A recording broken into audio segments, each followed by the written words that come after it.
Hi everyone, in this video I am on page 12 of the practice set and I want to go over a few of the instructions with you along with going through some of these problems together.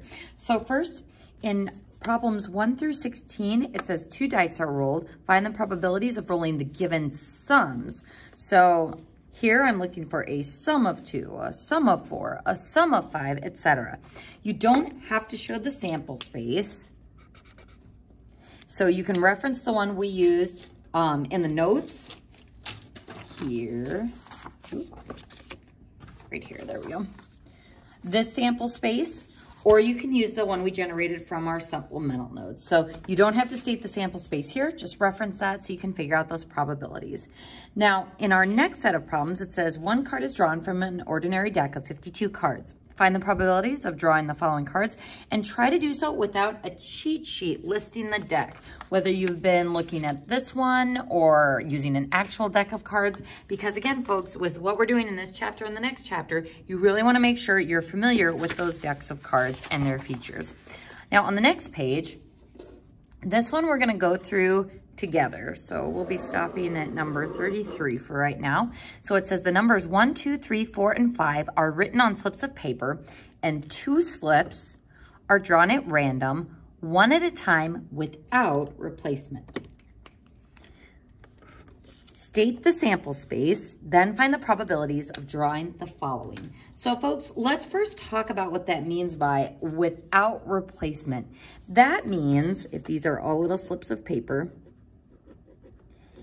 if I draw the first slip, it's a 1, and I draw the second slip, I couldn't draw the 1 again. So once I take that slip out, I can't get it again. So 1, 1, we can't get. So you can't get 1, 1, or 2, 2, or 3, 3, etc. So it's not the same as our dice rolling example because once I draw out that slip of paper, there is no longer a slip for me to draw from. So hopefully that makes sense on the without replacement. So we draw 1, that leaves me with 4 options. Ooh, don't forget the 5. And then I can pick from those 4.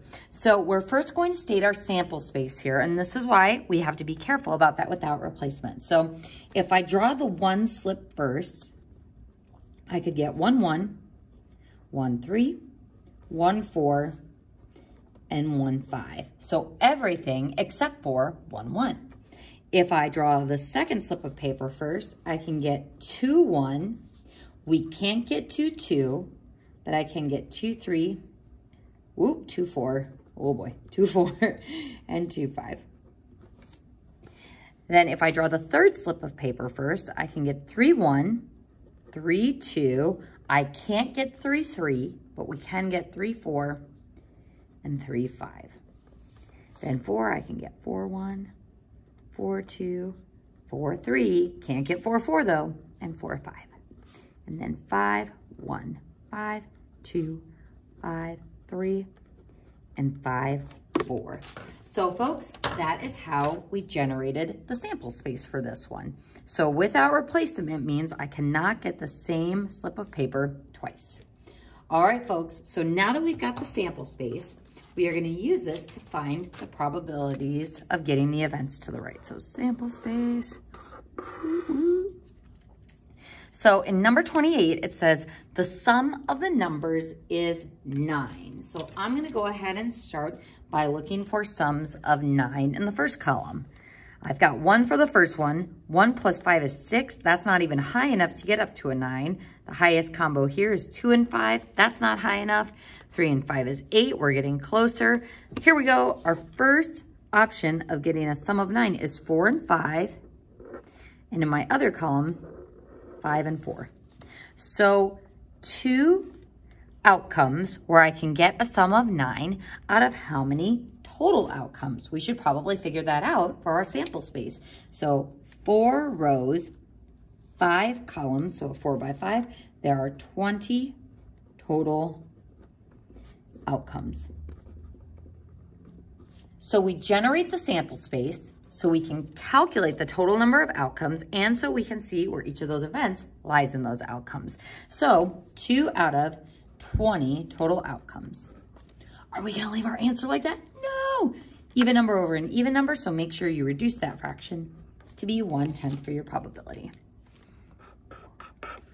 All right, moving on to our next one. It says the sum of the numbers is 5 or less. Now, this isn't a union or statement. This is saying it's less than or equal to 5. So the sum is less than or equal to 5 means the same thing as 5 or less. And this would be 5 included. So let's see if we can find the sums where we have 5 or less. So everything in the first column is 5 or less except for 1 and 6. 2 plus 1 is 3, 2 plus 3 is 5, so 5 or less would be these two. This gives me 6, that gives me 7, which is too high. 3 and 1 is 4, 3 and 2 is 5, 3 and 4 is 7 and 8, so only the first two. 4 and 1 is 5, the others are too high.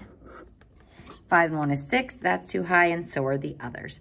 So how many outcomes give us a sum of numbers 5 or less? 1, 2, 3, 4, 5, 6, 7, 8. So 8 outcomes where we get a sum of 5 or less out of 20 possible outcomes. And the GCF I can take out of both the top and the bottom would be a 4. So 8 divided by 4 is 2. 20 divided by 4 is 5. So 2/5 is our probability. Now the next one says the first number is 2 or the sum is 6. So there's our union rule in action. So let's see if we can piece our way through this one. So I'm going to start by finding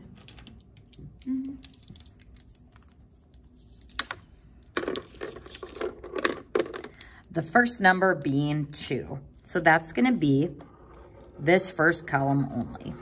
So the first number is 2. Or the sum is 6. So I have to find where all of my sums are exactly 6, which would be 1, 5, 2, 4. There's no possibility in this column because I can't have 3 and 3 because that would be with replacement. So I jump over to the next column, 4, 2, and 5, 1. So the number of outcomes where the first number is 2, there are 4 of those out of 20 possible outcomes.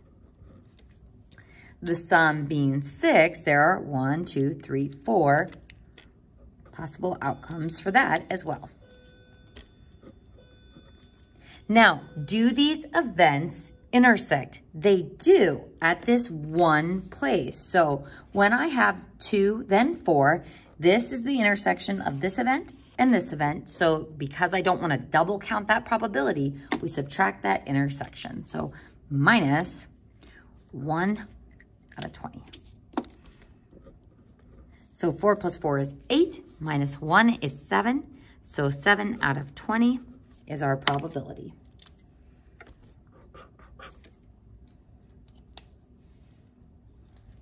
All right, folks, I'm going to leave you guys to try number 31.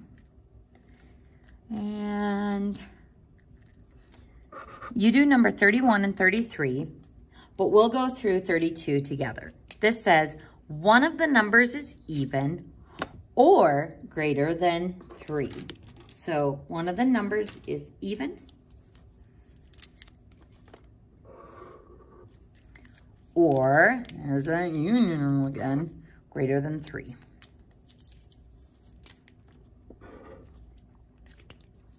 Now for this one, because my chart's starting to get a little bit messy, I actually would probably recommend just going through and writing these individual sample spaces for these events. So one of the numbers being even, 1, 2, not 1, 3, both odd, 1, 4, 1, 5, nope, they're both odd, 2 and 1, 1 is even, 2 and 3, 2 and 4, 2 and 5, 3 and 1, nope, 3 and 2, yes, 3 and 4, yes, 3 and 5, no, 4 and 1, yes, 4 and 2, yes, 4 and 3, yes, 4 and 5, yes, And then 5 and 1, no. 5 and 2, yes. 5 and 4, yes. So one of the numbers being even, we would have 1, 2, 3, 4, 5, 6, 7, 8, 9, 10, 11, 12, 13, 14. So 14 possibilities to get in one of the numbers being even out of 20 possible outcomes. All right, folks. Now we want to know how many chances there are for one of the numbers being greater than 3. So what I'm going to do is I'm going to list out the combos for that one. So 1 and 2, neither is greater than 3. 2 and 1, nope. 3 and 1 is also a no. 3 is not greater than 3. So here we only have 4 and 1 and 5 and 1. 1 and 3, nope, not greater than 3. 2 or 3, not greater than 3. 3 and 2, not greater than 3. But 4 and 2 and 5 and 2. And then 1 and 4, yes. 2 and 4, yes. 3 and 4, 4 and 3, 5 and 3, 1 and 5, 2 and 5, 3 and 5, 4 and 5, and 5 and 4. Oof. So it's up to you whether you want to do the circling and count or just write out the sets, but this gives me 1, 2, 3, 4, 5, 6, 7, 8, 9, 10, 11, 12, 13, 14. So 14 again. Now for the fun part, because it's an or, we need to see, is there any intersection between those two sets? So what I'm gonna do is I'm gonna look at my pink set and see which of those pairs of numbers has one that is greater than 3. So 1 and 2, nope. 1 and 4, yes. One of those numbers is greater than 3. 2 and 1, no. 2 and 3, no. 2 and 4, yes. 4 is greater than 3. 5 is greater than 3. 3 or 2 are not greater than 3. 4 is greater than 3. All those 4s are greater than 3. And all of the 5s are greater than 3. So how much overlap do we have? 1, 2, 3, 4, 5, 6, 7, 8, 9. Whoo! Minus 10 out of 20. And again, folks, there's lots of different ways to show work for this, but I do expect to see some work, whether it's circling in the sample space, whether it's writing out individual little spaces for the individual events, but I have to see work on these problems.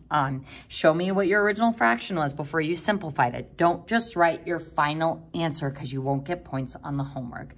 So on this one, 14 plus 14 is 28, minus 10 is 18. So 18 out of 20, which simplifies to be 9 out of 10.